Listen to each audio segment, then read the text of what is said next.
much. I'm Zareen Karani Araos from Managing Across Cultures.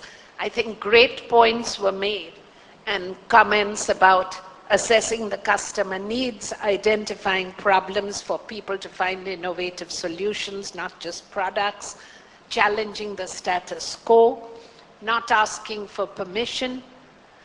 Let's think about this as being not just words, as you said, but how do you implement that in an Indian mindset in the Indian organization? It's much easier said than done.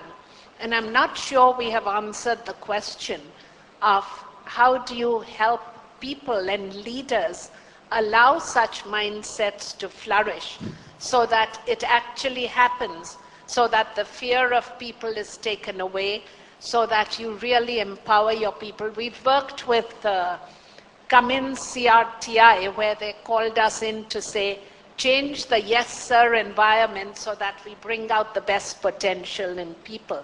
And that really acted as a retention tool in the organization because people were so excited. But is that realistic, and are the top people ready to let that happen? What do you feel is the best way to help the leaders of organizations allow innovation in the true sense to happen and open the mindset of people? Great. It's actually an anthropological question that is being asked to you folks. Is a culture could be actually an asset, or in some cases a liability when you want to institute the changes we talked about today. So you want to, anyone want to comment on that? Yeah, just a quick comment, ma'am. Actually, it's not really as big an issue as you think, because I think most leaders of the services companies in India, apart from, I'm not even commenting on manufacturing, but they know that the only way they're going to succeed is to empower people. But I would also add a note of caution, which Ashank has already mentioned. In fact, in our own organization, our philosophy is very simple. If you make a mistake, make a big mistake, we'll celebrate the mistake. If you make the same mistake again, then go make the mistake somewhere else.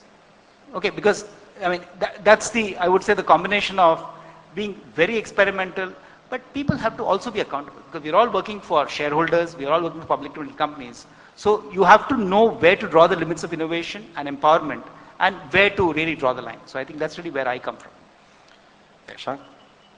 Actually, Mahatma Gandhi was not a business consultant, but I think he gave a best advice to the CEOs when he said that be the change that you want to see in the world, which means that if you really want to change your organization in a different culture, a different way of doing things, first it has to start from you. As a CEO of the company, you have to exemplify that. So if you are really going through a change in culture, if that is the issue, then I think it has to start from the top. So my answer to you is, it's not about India as much as the company and context and the situation, which is important. And I think we have innovative Indian companies, we are not so innovative Indian companies, and so on and so forth. But I think it is about the people and the leaders, particularly, who make that difference, is what I would say, and we should be conscious about it. The question is important, but I think it is not something characteristic of an Indian culture versus some other culture. I think it's about people. Jeremy, you want to add something? More about people. There are some Indian traits, and we did discuss that we don't confront, etc. I do agree. Some of those are there. Right. But I think those are not the issues that really are restrictive in terms of innovation today. I wouldn't say that so much. Yes, some of them may impact, but I think it's more about company specific issues really, rather than a country culture issue than local. So I have one comment which is India specific and one that isn't. I very much agree with my good friend here about the empowerment starts. It's a tone at the top thing.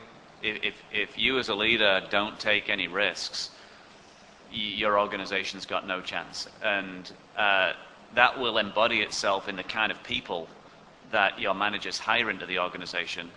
And so in some respects, it becomes an issue from the point at which you bring people into the organization. You're almost looking for folks who are going to say yes, rather than challenge conventional wisdom and take a risk. I don't think that is specific to India. When we have leadership meetings, it's amazing how often folks speak up and say, well, what can you do to empower us more? Well, you know what? There isn't any empowerment juice, right? Folks either are capable of taking a risk or are not. And if the tone at the top is that it's acceptable, that will happen. Now, the exception to that, I do think, I have a large development organization in the United States, and I have a fairly large organization now in India. And certainly, like most big software companies, a lot of the software historically has been built in the United States and now is being moved to India.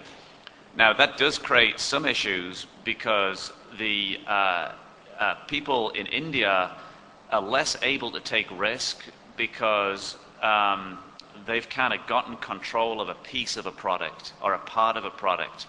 And I think where software development really works in India is when more control or more complete control is actually out in India.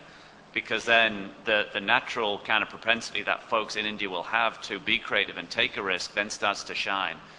But this kind of big product where half's done here and half's done there, it does stifle a lot of the creativity and risk-taking that you may see if one side or the other had complete control of the product. And over time, I mean, one of the things that we've tried to do is try and make those decisions as to what's done in the US and what's done in India around complete products rather than part of products, so that we can empower the guys in India to take more risk.